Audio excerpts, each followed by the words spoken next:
Lucas, capítulo 17, versículo 11 ao 19. À medida que você achar o texto na palavra de Deus, pode mudar de posição, ficar em pé, para juntos fazermos a leitura do texto sagrado. Quem achou diz amém. Amém. Diz assim a palavra de Deus. De caminho para Jerusalém, passava Jesus pelo meio de Samaria e da Galiléia.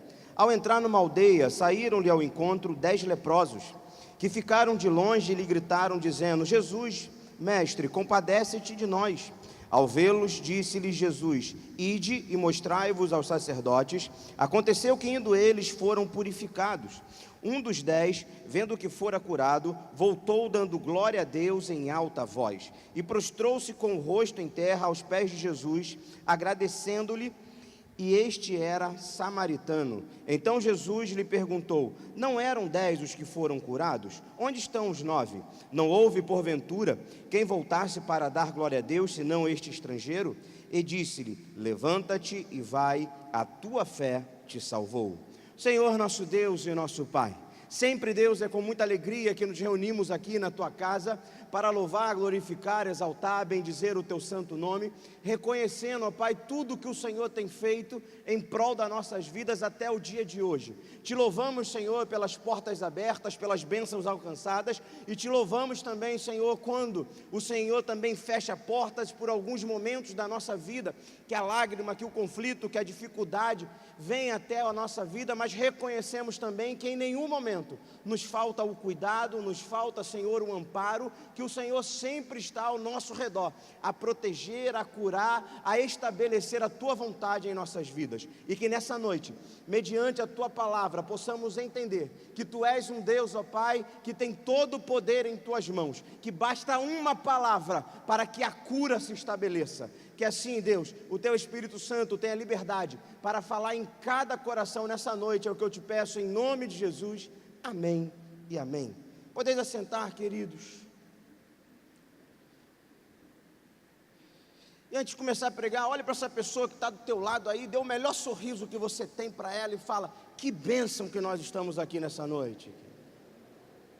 E sempre é bom olhar para o irmão do lado, falar, sorrir, porque aqui nós lembramos que igreja é lugar onde nós somos família, né? Uma das facetas da salvação, a salvação, ela traz 4 milagres junto à salvação, porque salvação não é só mudança onde você vai passar a eternidade, não quer dizer que você deixou de ir para o inferno para ir para o céu, mas a salvação também traz no seu bojo algumas bênçãos, e uma delas é a adoção. Nós somos agora filhos de Deus, então somos uma família, e como família, nós temos a alegria de olhar para o irmão, de falar: que bom que você está aqui, que bom que estamos aqui uma semana para orar, para colocar a nossa vida diante de Deus, amém? E em meio ao louvor também uma preocupação bateu o nosso coração. Quem saiu de casa e esqueceu a janela aberta? Pode levantar a mão assim.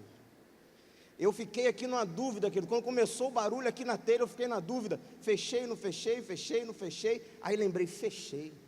Vou chegar em casa, está tudo sequinho, tudo tranquilo. Se você não fechou, não fique tribulado, porque um pano seco resolve tudo. Fica em paz, ouve a palavra em paz, receba, né, da parte de Deus nessa noite. O texto, né, que nós iremos pregar nessa noite, de Lucas capítulo 17, do versículo 11 ao 19, é um texto muito conhecido, que fala sobre os 10 leprosos, né? Lepra, que era algo totalmente desprezível naquela época, hoje ainda é, mas hoje nós temos tratamento, hoje a pessoa fica reclusa por um tempo, né, e tem ali o seu tempo de cura, porém naquela época a lepra não tinha cura. Uma vez que a pessoa tinha lepra, somente um milagre, somente uma ação de Deus, somente o operar, o agir de Deus para mudar aquela realidade. Então, uma vez constatado lepra, a pessoa já estava fazendo o seu caminho para a morte. Uma vez que fora constatada lepra, todo mundo só esperava a notícia: que dia que vai ser o sepultamento, que dia que nós iremos ir junto a ele ali, se despedir e fazer a última despedida. Então, quando a gente olha para esse texto e diz: ali haviam 10 leprosos, ali haviam 10 pessoas desesperançadas. Ali haviam 10 pessoas esperando a morte. Ali haviam 10 pessoas que não tinham mais esperança, que não tinham mais porquê, que cada dia eles viviam, mas viviam ali aguardando a morte. Muito diferente do que nós vivemos hoje, né? Porque nós temos a esperança de Cristo, porque nós sabemos que Cristo habita em nós, que Cristo age em nós. Todos os dias pela manhã nós acordamos com um objetivo de transmitir a glória de Deus por onde a gente passa e por onde a gente anda. Muito diferente do que aqueles 10 leprosos. Por isso que há uma alegria quando eles percebem Jesus passando por aquele lugarejo. E diz o texto que é lugarejo porque não havia fortificação, não havia muro naquele lugar. Então por isso era um lugarejo. Jesus ia passando por ali. E quando eles percebem Jesus passando, volta a esperança. Quando eles percebem que Jesus está indo por aquele caminho, pode mudar a realidade deles. Mas pastor, por que esse texto está aqui? Porque há um texto de cura nesse momento aqui em Lucas capítulo 17. E é necessário que a gente se atente a algo.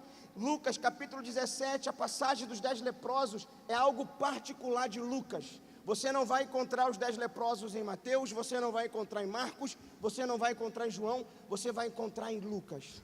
Porque Lucas ele quer dar um foco a essa passagem.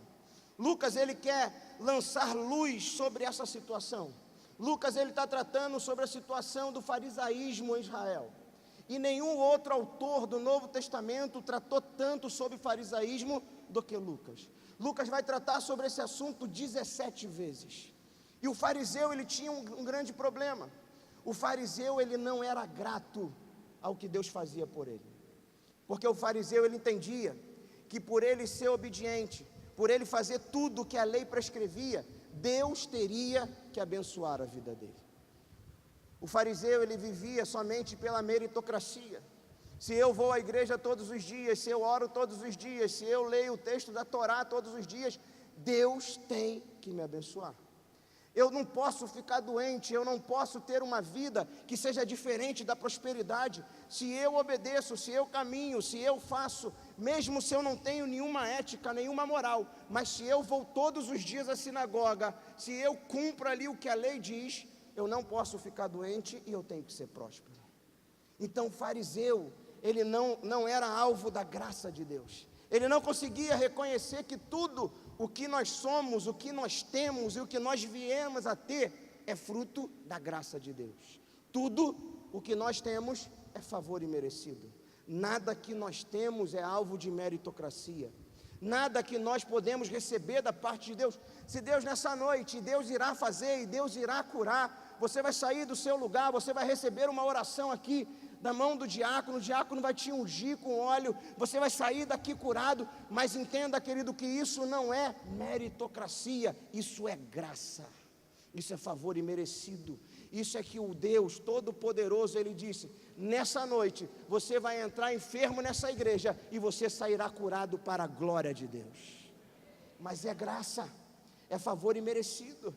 É o Deus que quer fazer, é o Deus que quer abençoar, é esse Deus Todo-Poderoso que se inclina para cada um de nós, e não somos nós que movemos a mão de Deus com a nossa vontade, com a nossa forma de ser, mas é Deus que faz do jeito que Ele quer.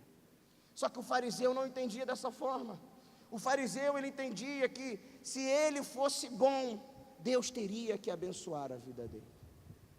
E é sobre isso que Lucas ele vai tratar nessa passagem. Esse texto trata de 9 judeus e um samaritano. Trata de 9 homens que viviam sob a perspectiva da meritocracia.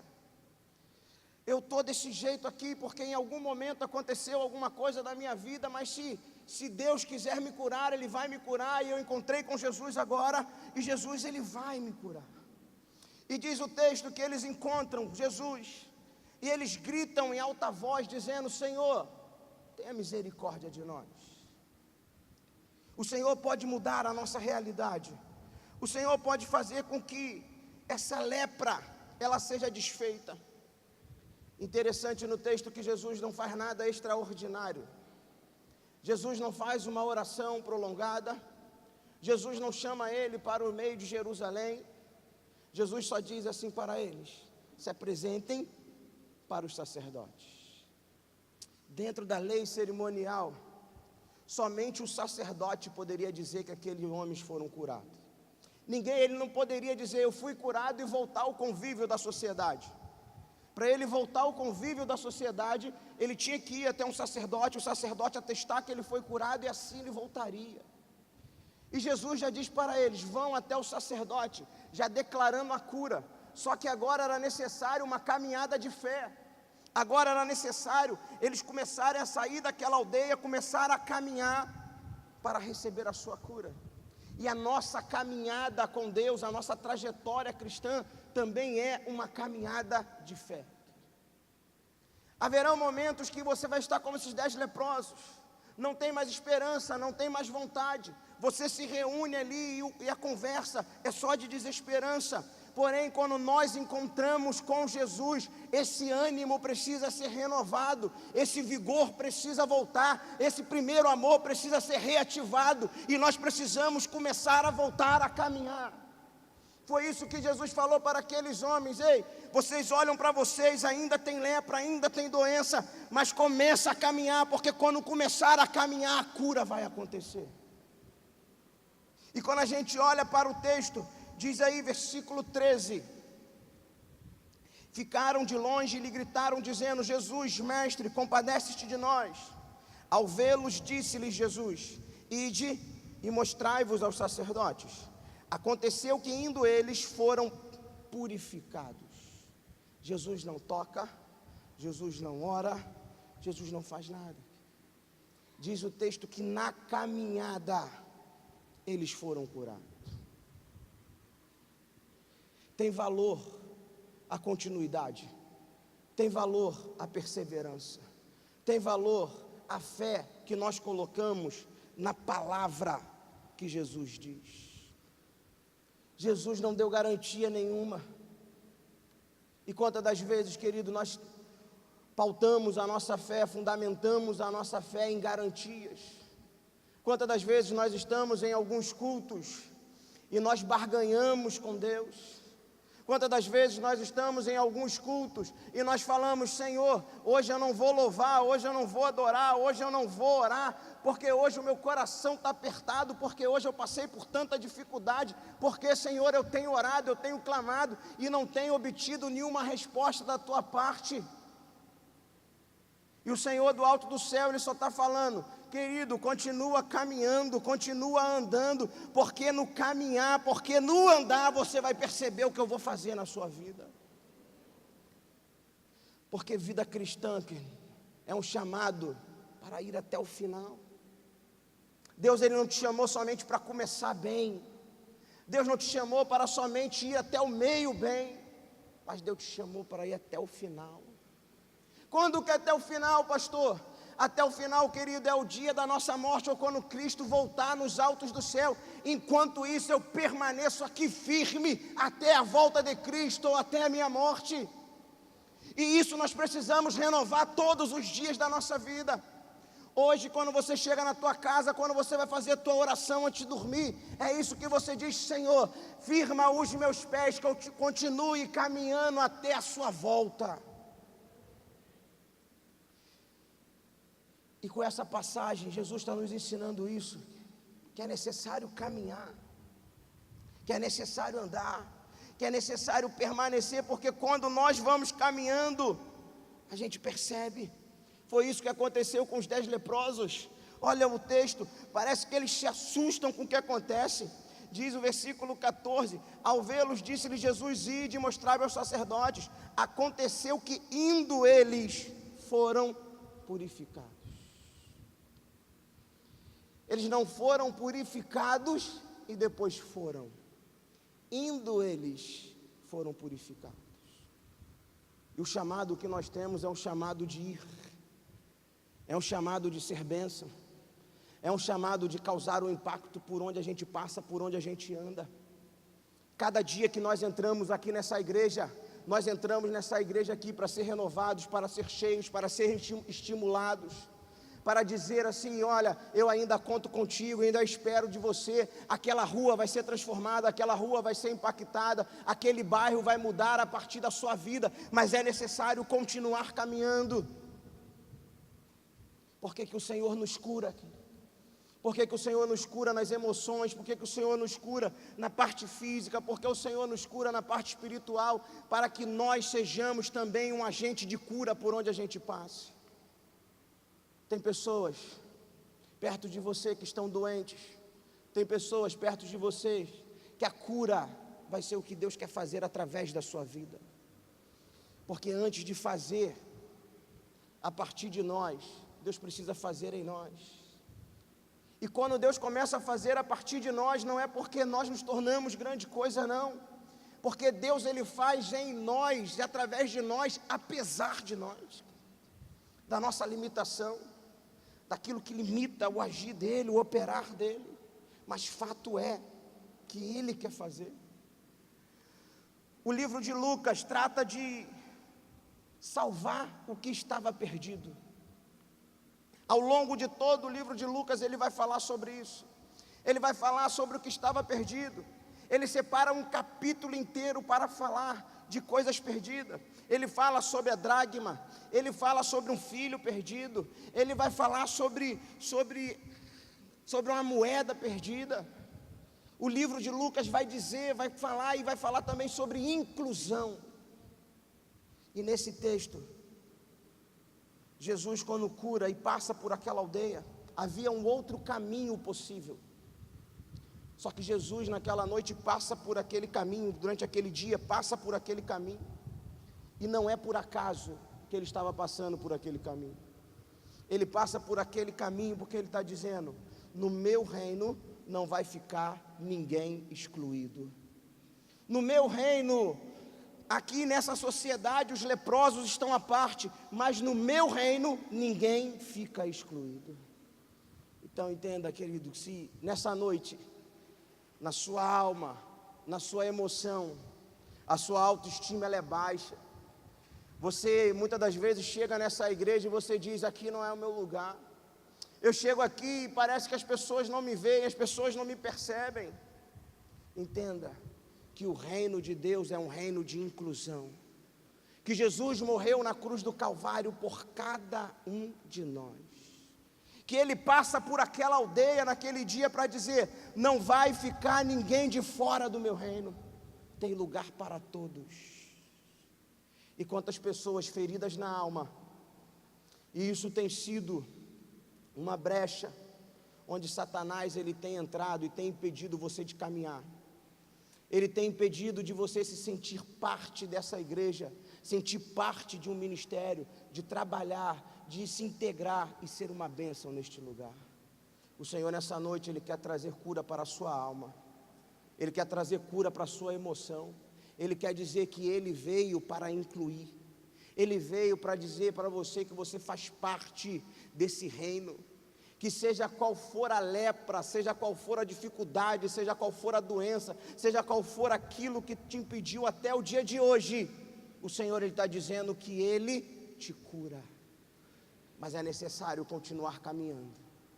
E qual é o seu estágio hoje? Ah, pastor, eu estou como esses 10 leprosos, eu estou à parte. Eu estou aqui, olha, o Senhor está fazendo, o Senhor está operando, eu estou vendo o Senhor fazendo milagre, o Senhor realizando, mas eu estou aqui à parte. O Senhor, Ele te diz: acabou o isolamento, acabou esse período onde você estava só vendo, porque o Senhor te traz de novo para o meio, o Senhor de novo te inclui, o Senhor de novo te diz: ei, eu ainda conto contigo. O texto aí de Lucas capítulo 17, ele vai salientar algo dizendo no versículo 11, de caminho para Jerusalém. Todas as vezes que nós lemos o Evangelho, nós precisamos ter um mapa na nossa cabeça aqui, que o Evangelho ele é bem claro em narrar, do nascimento à morte de Jesus. Mateus, Marcos, Lucas e João começa com o nascimento e termina com crucificação. Jesus ele nasce e vai fazendo o caminho da cruz, até o último capítulo de cada evangelho. E se a gente olha para o livro de Lucas, em Lucas capítulo 9, 51, Jesus começa a fazer o caminho para Jerusalém. Jesus começa a fazer já o caminho para a cruz. Só que a gente chega ainda em Lucas 19, 45, e Jesus ainda não chegou em Jerusalém. Nesse meio, o que Jesus está fazendo? Ele está curando, Ele está incluindo, Ele está dizendo: o meu reino é um reino de todos, o meu reino não vai ficar ninguém para trás, todos aqueles que quiserem irão entrar nesse reino, e nesse reino, Ele cura, Ele ensina, Ele fundamenta e Ele direciona. E esse texto ainda fala sobre gratidão, mas a maior beleza desse texto está na soberania de Deus. Que a lepra, que era algo incurável para aquela época, lepra que era algo que dizia: acabou, estado terminal, bastou um ato de Jesus para a cura se estabelecer. E nessa noite, o mesmo Jesus que curou aqueles 10 leprosos naquela aldeia, está aqui nessa noite para curar a sua vida, seja na parte física, seja na parte emocional, seja na parte espiritual, mas creia que Deus está neste lugar, amém? Quero te convidar a estar de pé nessa noite.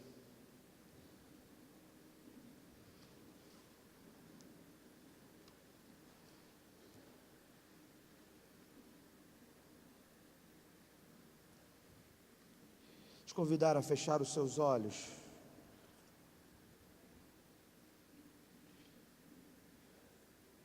E a pensar em tudo aquilo que pode impedir você de caminhar.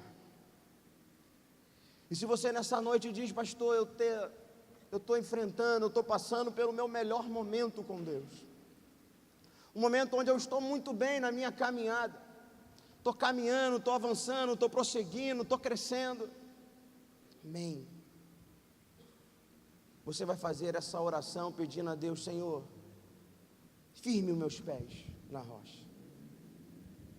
Mas você que tem oscilado na sua caminhada, você que tem percebido que uma semana você tem sido uma bênção, uma semana você tem avançado, uma semana você tem se sentido parte, mas na outra semana acontecem situações, acontecem coisas que geram um desânimo, que fazem você ficar como esses 10 leprosos à parte. Eu quero orar contigo nessa noite. Senhor, nosso Deus e nosso Pai, nessa noite, Senhor, estamos aqui diante da Tua presença, diante da Tua palavra declarada em Lucas capítulo 17, onde o Senhor relata a cura desses 10 leprosos, demonstrando o Teu poder, demonstrando que Tu és Senhor, demonstrando que Tu és o soberano, que o Senhor reina e governa sobre todas as coisas, que basta uma palavra Sua, Pai, para que a cura se estabeleça. Nessa noite eu quero orar também pela vida dos meus irmãos, aqueles que necessitam, aqueles que precisam de uma cura na alma, de uma cura no seu corpo físico, que nessa noite eles se sintam amados, e que nessa noite eles possam experimentar, ó Pai, mais uma vez do Teu poder. É o que eu te peço, Senhor, em nome de Jesus, amém e amém.